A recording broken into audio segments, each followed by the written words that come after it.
सभी को सुप्रभात। आज हम लोग बितान भाग 2 के जूझ पाठ पर चर्चा करेंगे और उस पाठ में जो आनंद यादव जी की विशेष उपलब्धियां रही हैं, जो उनकी कथा शैली रही है और जो उनका संघर्ष रहा है, जो उनका आत्म कथात्मक उपन्यास की विशिष्ट शैली है, जो उन्होंने अपने भोगे हुए यथार्थ को कागज पर किस तरह से उतारा है, उसके विषय में चर्चा करेंगे।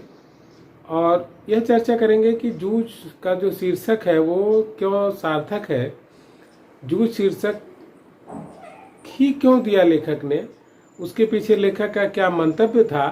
तो इन सब के विषय में हम चर्चा करेंगे।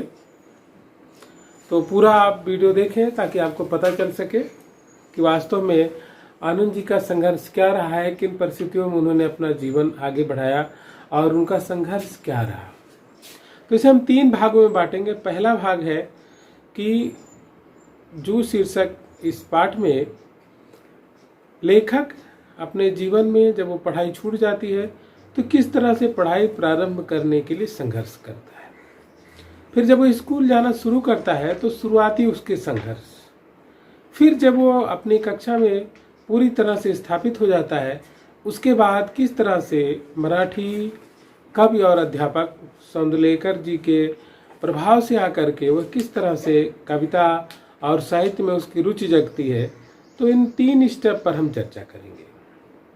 तो पहला आपको चर्चा करेंगे कि लेखक की पढ़ाई छूट चुकी थी और उसके पिताजी खेती के काम में से पूरी तरह से लगाना चाहते थे, लेकिन लेखक बचपन से ही समझदार था और वो जानता था कि खेती किसानी के काम में ज़्यादा फायदा नहीं होगा और खेती किसानी में प्रचंड बेरोजगारी रहती। एक आदमी भी लग करके काम करेगा तभी उतना ही प्रॉफिट होगी और कई लोग लग के काम करेंगे तभी उतना ही प्रॉफिट होगी, उसमें ज़्यादा अंतर आने वाला नहीं है।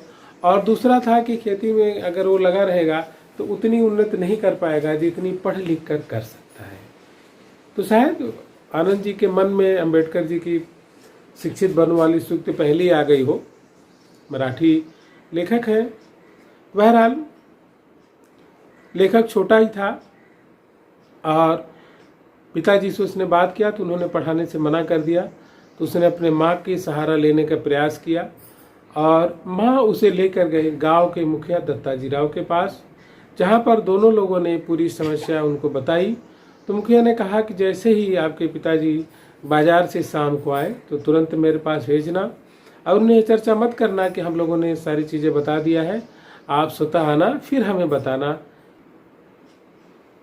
तो लेखक जैसे उसके पिताजी बाजार से आते हैं तो उसकी माँ ने उसे बताया कि मैं सब्जी देने गई थी और वहाँ पर आपका बुलाया आया है दादा के घर से। तो जैसे इनके पिताजी प्रधान जी के घर जाते हैं, वहाँ पर कुछ बातें होती रहती हैं। उसी बीच आनंद भी पहुँच जाते हैं।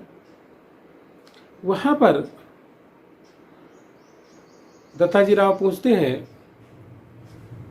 कि बेटा पढ़ाई लिखाई कैसी चल रही है।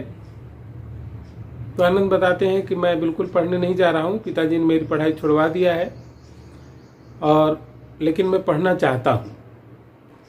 तो दत्ताजी राव उनके पिताजी को सजेस्ट करते हैं कि आप इसकी पढ़ाई लिखाई जारी रखिए। तो इसी क्रम में उनके पिताजी कहते हैं नहीं जी, ये थोड़ा सा बिगड़ गया था इसलिए इसकी पढ़ाई छुड़वा दिया, ये फिल्म वगैरह देखने लगा था। तो लेखक कहता है कि हमने भी कुछ ऐसे झूठ और सच मिला करके ठोक दिया और प्रधान जी को बताया कि नहीं ऐसी कोई बात नहीं थी।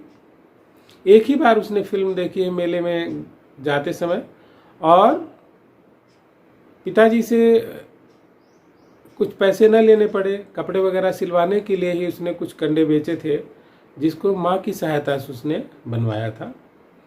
बहरहाल दत्ताजी राव के समझाने पर उसके पिताजी राजी हो जाते हैं और उसकी पढ़ाई के लिए हाँ कर देते हैं और लेखक बहुत ही खुश हो जाता है। उसके मन में खुशी के मारे फूले नहीं समा रहा था, लेकिन उसके पिताजी ने कहा कि भाई आपको खेती के काम में पूरी तरह से मन लगाना होगा और खेती में पूरी तरह सहयोग करना होगा, लेखक ने तुरंत हाँ कर दिया और किसी तरह से लेखक का पाठशाला जाना शुरू हुआ। तो लेखक के जीवन का ये पहला संघर्ष था। और उसके बाद जैसे ही वो पाठशाला गया तो चूंकि नापास की टिप्पणी लगी हुई थी, 5वीं नापास की, तो बेचारा अगली क्लास में प्रमोट नहीं हो पाया था, इसलिए पुनः उसी क्लास में पढ़ना पड़ा। उसके पुराने सहपाठी तो आगे बढ़ चुके थे और नए लोगों के बीच में उसे जाना पड़ा। तो छात्रों ने उसका मजाक उड़ाना शुरू किया, उसकी टोपी उछालना शुरू किया, उसके कपड़ों के प्रति और उसके ढंग के प्रति काफ़ी मजाक उड़ाया। लेकिन आनंद ने हार नहीं मानी और लगे रहे।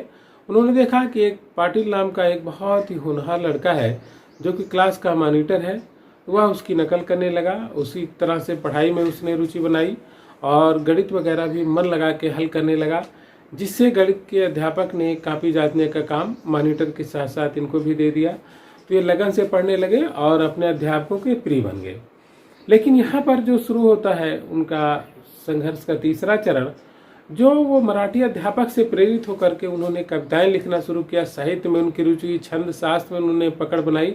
और चूँकि वह ज़माना बहुत पुराना था, लेखक को भैंसों की सेवा करनी पड़ती थी, खेती में जाना पड़ता था। तो जब भी वह कभी कभी खेत में पानी लगा रहा होता है तो वह भैंसों की सेवा कर रहा होता, भैंस चरा रहा होता, तो भैंस की पीठ पर ही कविता लिखना शुरू कर देता था और खेत में पानी देते समय गा करके अपनी कविता बनाना शुरू करता था, कविता की नई धुन बनाना शुरू करता था।